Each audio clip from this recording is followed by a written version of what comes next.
গত বছর সামারে এই পার্সিমন গাছের অনেকগুলো ভিডিও আমি আপনাদের সাথে শেয়ার করেছিলাম।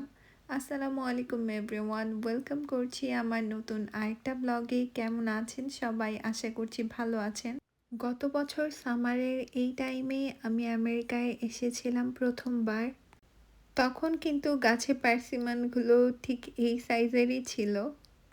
পার্সিমন পাকতে বেশ অনেক সময় লাগে। একদম পুরো উইন্টার সিজন আসার সময় হয়ে এলে তখনই পার্সিমনগুলো গাছে পাকে। পার্সিমন গাছের ফুলের ভিডিও করা হয়নি এবছরও, তবে ছোট থেকে পার্সিমনগুলোর ভিডিও শেয়ার করা শুরু করে দিয়েছি।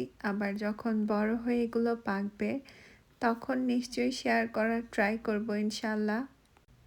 এই ফলটা এখন বাংলাদেশেও দেখি পাওয়া যায় খুব সহজেই, আর খেতে বেশ ভালোই লাগে। অনেকে এগুলোকে গাবের মতো বলে থাকে, তবে আমার কাছে গাব অন্যরকম টেস্ট লাগে আর এগুলোর টেস্টটা অন্যরকম লাগে। গাবের ভেতরটা রসালো হয় না, তবে এগুলোর ভেতরটা একদম রসালো টসটসে মিষ্টি হয়।